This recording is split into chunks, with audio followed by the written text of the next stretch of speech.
Okay, so let's take a look at number 19. Okay, so when we take a look at it, the key thing is actually going to be the second sentence. All right, so if we take a look at what this second sentence is saying, we're saying drones are less expensive. They provide finer grained images, blank fly low to the ground, can take pictures even on cloudy days. All right, so the key thing you wanted to recognize for this question is that we're going to be talking about a list. How do we know it's a list? We see verb are, verb provide, and verb can. Okay, so the other hint to the fact that this was a list is that we see the word and after a comma. Okay, comma and, we know we use it for the last item of the list. Okay, so if we take a look at it, we want the list to be something we call parallel, which means that all the items of the list should be the same part of speech. So this is why it was key to recognize these verbs, because what happens in essence is that this is going to be a list of verbs.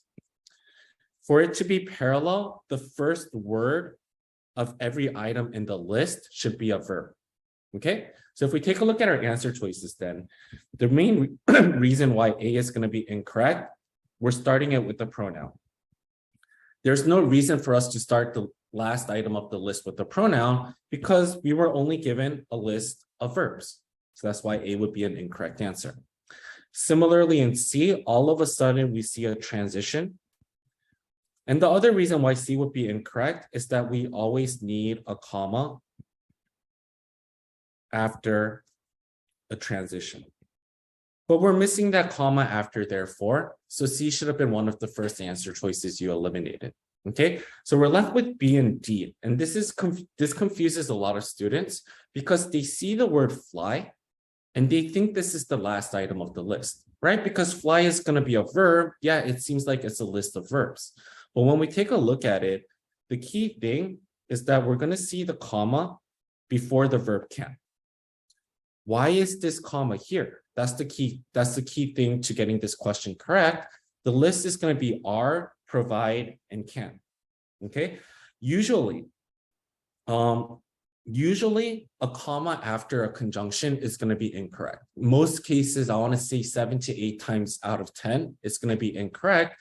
But the way this list is set up is that we have the verb are, comma, verb provide, comma, and with this comma, it's playing together with the comma before the verb can. What it's really setting up is going to be a non-essential clause, comma, the last verb can. Okay, so if we take a look at why B is wrong, yeah, if the sentence ended at the word ground, if we just said drones are less expensive, provide finer grained images, and fly low to the ground, period, B would be the best answer. But because we see this comma, we need to find the reason to why this comma was here, and that's why D would be the best answer. If we take a look at the phrase, because they fly low to the ground, it's establishing context for the last verb, the last action in the list. So that's why D would be our best answer for number 19. Okay, you guys clear on that? And then let's take a look at number 20 real quick. So the key thing for this question, and you should be able to identify it at this point, is that we're changing punctuation, right? So whenever we're changing punctuation, what we always want to do is going to be to establish independent clause and dependent clause, because that's the basis to why punctuation is going to be incorrect, right? An independent clause being a full sentence, a dependent clause being an incomplete sentence. So let's take a look at the first part of the sentence.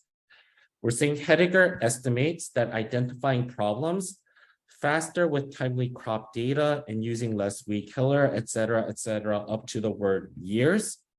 What you should be able to recognize is that it's an independent clause. Why? We have our subject Heidegger, we have our verb estimates, and up to the word years, we're going to be given a complete idea. So that's the 3 criteria for establishing an independent clause. All 3 are met. So that's why we have an independent clause before the punctuation. Okay? If we then take a look at what comes after the punctuation, we're saying considerably more than the $7,000 she paid for the drone and any potential costs associated with reviewing images.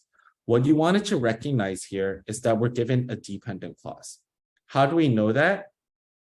We're missing a subject. We don't have a noun, or we don't even have a pronoun. So we're missing a subject. And technically, we're missing a verb as well, because considerably it ends with ly, it's going to be an adverb. So if we then categorize this, the main two answer choices that we should eliminate first are going to be A and D, right? The rule for the semicolon, the rule for the period is that we need an independent clause on both sides. But because we're given a dependent clause, these two are going to be automatically incorrect. You guys clear on that?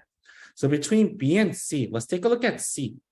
If we're saying this is considerably more than the $7,000, you wanted to identify it's going to be an independent clause. Why? The verb, no, sorry, not the verb. The pronoun this can act as a subject.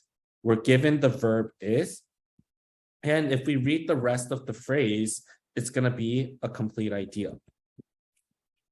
So again, because all three criteria are met, we're given an independent clause. So when we take a look at why C is incorrect, we see IC, comma, IC, period. We only have a comma between the two independent clauses.